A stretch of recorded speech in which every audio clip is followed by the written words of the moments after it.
All right. Hi, everyone. Welcome to Mindgasms.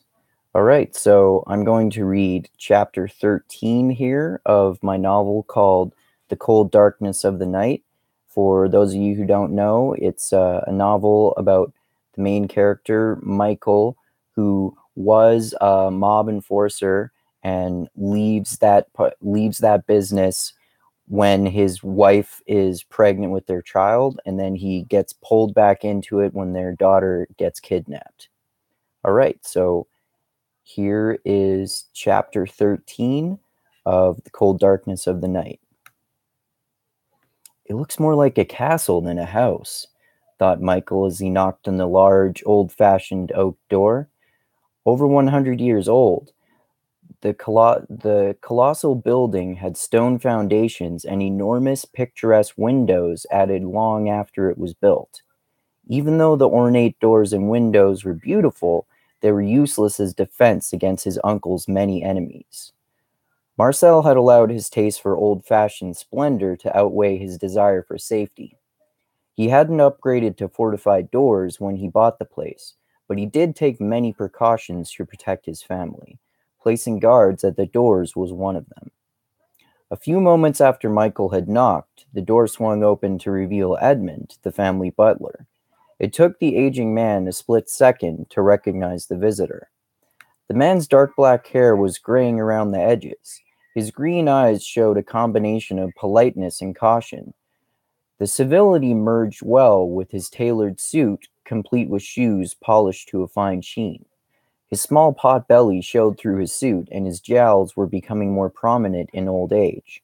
The man's neck fat, pushed out by the tight top button of his suit, accentuated the flaps of skin. His desire to wear a tie appeared to be strangling him. "Oh, hello, Michael. Welcome. We've been expecting you," the butler said with a gracious smile. "Come in." As Michael did so, he nodded respectfully at the large guard, who returned his gesture. "Please follow me," Edmund requested politely, turning on his heel and leading Michael down an expansive hallway. They passed many expensive-looking paintings and exquisite sculptures. Michael knew that virtually everything in this house was gratuitously pricey and extravagant. The long, winding staircase they ascended was no exception. It featured mahogany steps and a golden banister. As he followed Edmund, Michael felt a surge of nostalgia. He remembered that he had thought of this place as a museum when he was a child. This was due to its prodigious size, priceless artifacts, and the meticulous way they were maintained. He had always worried about getting in trouble if he touched anything. At the top of the stairs, the men stopped, facing an imposing oak door. Edmund gently rapped on it 3 times. "Yes," a gruff old voice answered. "It's Edmund, sir," the suited man said professionally. "I've Michael here with me. May he come in?" "Of course." The tone became less stern. The butler opened the door, and Michael entered the room. His uncle Marcel got up from his enormous dark brown leather office chair and walked toward him. Marcel was almost as massive as the chair. A little taller than Michael, one of the ways in which he differed from his nephew was that he never exercised and had an unhealthy diet.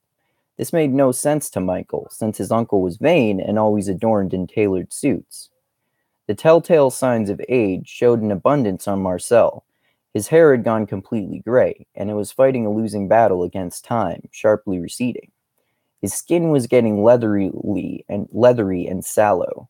It looked similar to an old, overused baseball mitt after its days of glory are long past, and it sits in the garage collecting dust. The aging patriarch's expensive outfits were attributed to ancient Italian customs. Dressing more extravagantly entitled you to more respect. Marcel was so revered and feared that he could wear stained sweatpants and a torn t-shirt without anyone questioning his taste, but he was extremely traditional. As these thoughts raced through his mind, Michael smiled along with his relative. The older man locked him in a warm, fatherly embrace. When they broke apart, Marcel stood back and looked at his nephew, resting his hands on his shoulders and staring intently into his face. Michael could never hide anything from his uncle. This gesture was the one that always revealed his true emotions. "What's troubling you, Michael?" Marcel asked, looking into his eyes, genuine concern in his voice. Natasha's been kidnapped. The younger man barely got the words out. Crushing sadness enveloped his retinas, showing the very nature of his being was traumatized by his experience. Marcel dropped his hands in shock and then raised them back up to comfort his nephew. A dark, ominous expression spread across his face, like viscous oil spilling across bright sand. Come sit down and tell me exactly what happened, Marcel said morbidly. Michael described the events in detail that led to his daughter's abduction, as his uncle listened intently. Then, Marcel outlined his plan for getting his great niece back to safety. All right. So that is chapter 13 of my novel, The Cold Darkness of the Night. Thank you everyone so much for watching and listening. And as always, thank you everyone so much for everyone who has subscribed to my channel and for everyone who's contributed to me on Patreon. I really appreciate it.